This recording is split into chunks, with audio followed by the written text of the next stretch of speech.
I can't say good afternoon. This is play 24 hours a day. Hello and welcome to KNG.com Sports Bath County Coaches Show. I'm Philip Smith, and the show today is brought to you by St. Joseph Healthcare in Mount Sterling.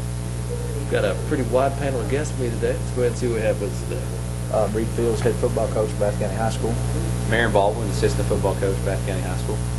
Todd Meese, alternative school principal and sports enthusiast. We'll go ahead and thank all of you for coming together with us today, and let's go ahead and get right down to it. So what do y'all think about the scrimmage that actually happened this over the weekend? Do you think anything was learned, majorly learned, or is there anything we didn't learn? We took a lot away from film study on that game. I think we were able to bring guys in that made a few mistakes and then try to maybe even reposition some guys. We had some blown assignments on defense. I think we've worked on that really well this week, and I think our guys really learned how to study film, and they're buying into what we're telling them. And also the positive things, we took a lot of positive things away from that scrimmage.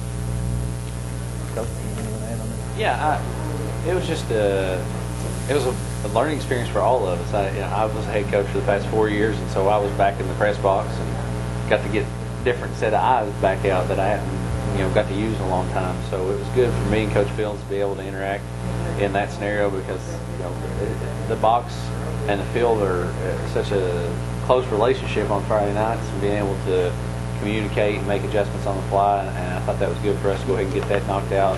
Charlie Kissick was up there talking to Andy Crouch, our defensive coordinator, all of us back and forth. I think we have a pretty solid relationship with the staff, and we all trust one another.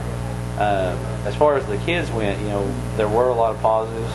I think there were some really pleasant surprises. We got some real nice play out of a kid like the Vinegar kid, Garrett, run the ball for us. We were really pleased with that. Clark Kissick obviously throwing the ball well.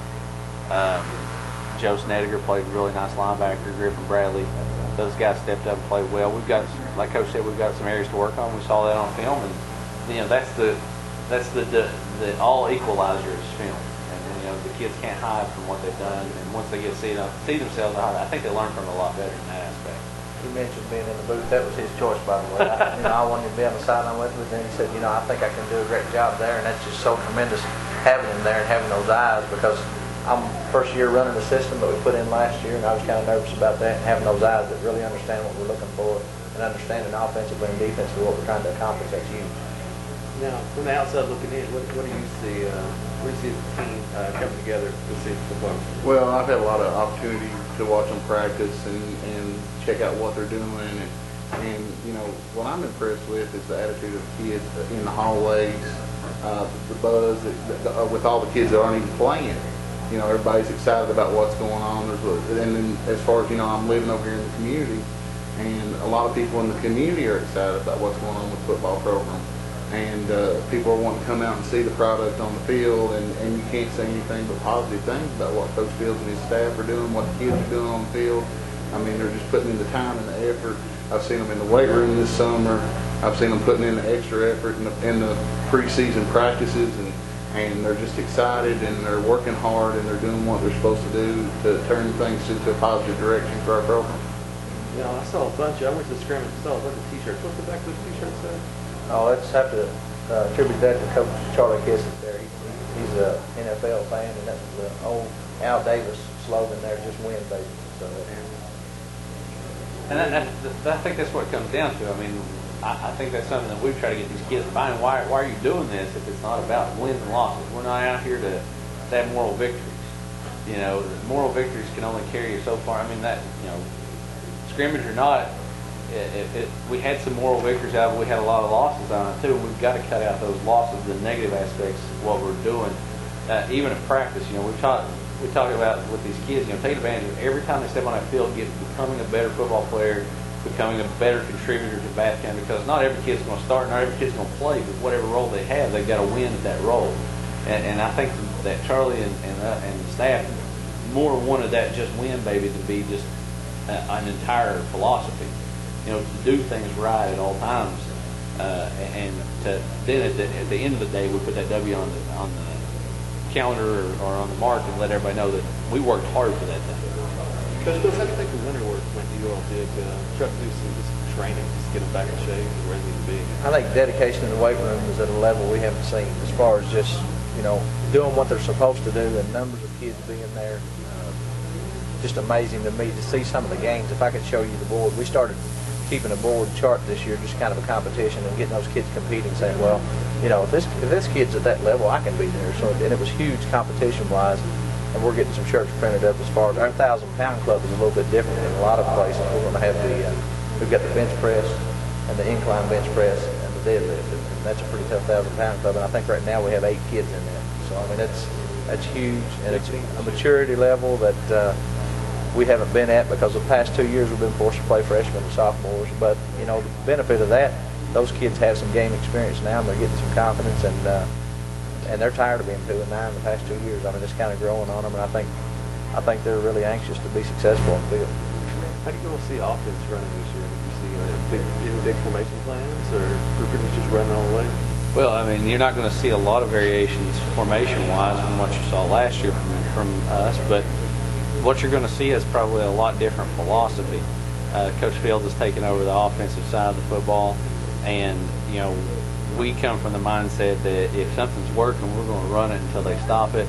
We are going to try and put the ball in our playmakers' hands. If we've got a kid that we feel like can take the ball and score with it, that's who we want touching the football. We have some kids that can really beat and bang, and we want to get them the football, but we don't want to get in the football where they're not being able to use that their best attribute, where the beating and bang potential, where they can put their head down and really drive it up in there. So we're going to give them plays where they can do that, help us move, get first downs. But when it's time to be an explosive player, we want kids that are explosive players in those situations. And I think that's what we're trying to do, is determine for us who can score, and then how do we get them the ball in position where they can do those things. And I think for all of us, it all ends and begins with our line play, but it also ends and begins with the intelligence of our quarterback, Clark Kissick. And I can't say enough as a junior in high school how intelligent that kid is in managing the system. He's courageous in the pocket. He's lazy at times with his feet, but he's not lazy with his decision making, and he's not lazy with his attitude. But the feet part will come around, and he'll start making better throws. And I think in the grid, people saw that, man, that kid can flat out play football. And when he starts to understand how to be a quarterback better, he'll be even better as we go on down throughout the season. And to add to that line that you're talking about, they've matured so much. I mean, there was a couple times we had blown assignments. We've taken care of that with the film study, and Clark feeling comfortable in the pocket and being able to stand there and make decisions, make his reads. Well, on the other side of the coin, how do y'all feel about the defense then? I'm really excited about our defense. I feel like, we had, like I say, as far as the running game, they broke maybe 1 or 2 big plays on us. They completed 2 passes that were huge, that on third down and long situations, but those were blown assignments, and we're not getting manhandled. It's just a matter of alignment on a couple of plays, and a matter of just blowing an assignment. And not calling names or anything, but a couple of those were by the same player in the same position. So we've worked on that. We're going to fix it, and we think you'll see a different team Friday night on the field defensively. What do y'all see as our biggest improvement as a team overall this year? Biggest improvement overall as a team? Maturity level and strength gains in the offseason. Plus, I feel like we're all on the same page offensively, defensively. I feel like having this guy in the box with me spotting is a huge advantage in what he brings every day. A different mindset. He comes from a wing T background, and we've always struggled stopping those teams and knowing how that system actually operates and what it takes to stop that system. And, he's brought a lot in linebacker play, DB, quarterbacks. Coach Crouch has really matured as far as understanding the defense and how to put defense on the field. Is going to stop every aspect of the game. And he's worked really hard into designing this defense and catering it to our needs. So I'm just excited about a lot of things. The Fleming County's a team y'all have had a little problem with in the past. What do y'all see as what do y'all think about the game coming up? I think Coach Spencer's doing a great job. He's got good-looking kids on the field. He's got athletes. We had a nail-biter with him over there last year, a game we felt like we should have won. It was anybody's game, and then it was close. We led it most of the game, and then they scored to take the lead, and we had a turnover. I think they win it by 8. But, pretty much the same kids. They didn't lose a lot. We didn't lose a lot. So I think it'll be a battle. It'll definitely be a battle Friday night. If we come out and play and compete, I think we can have a chance to win that game. And we're excited about playing. It's a border game. Anything you want to say about that? Well, I just, athletically, they present a challenge because they've got some kids that can really stretch the field. And at the high school level, where you may not always connect with those kids, they're at the flip side of that, they're very dangerous because they may run past you at any point on a pass play. or if you miss one tackle, there's a chance that there's a touchdown going to ensue because of that missed tackle. And we've really talked to the kids this week about making sure we're in good position, making sure we're really corralling the ball carrier, running them into the sideline, using that extra defender. We've got to be very disciplined on the defensive side. Offensively, though, I think that they give us some unique things because they play with some smaller linebackers that they bring up in the box. We have some pretty big linemen, some pretty big fullbacks. I think that we're going to be able to run the football. I don't ever see Clark having a problem throwing the football, but Fleming does like to bring pressure.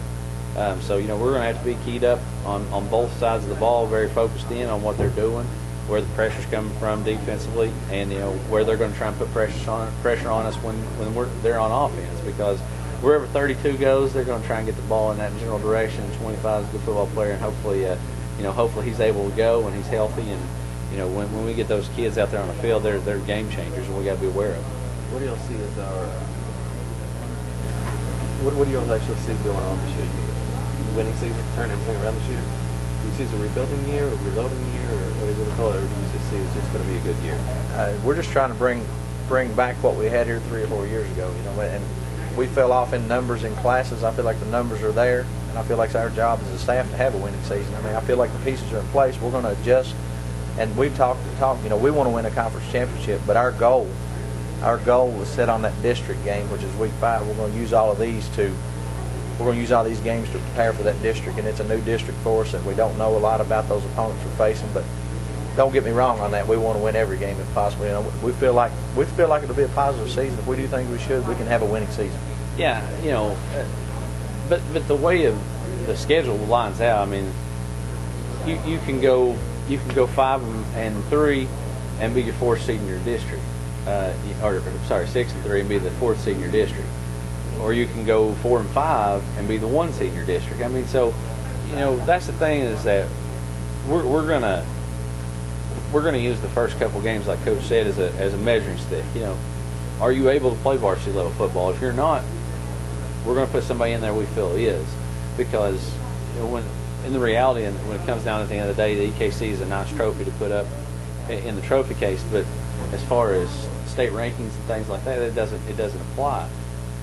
Where you get success monetarily and on the field is as when playing those playoff games late in the season, and that's our goal. I think that's what the kids' goal is.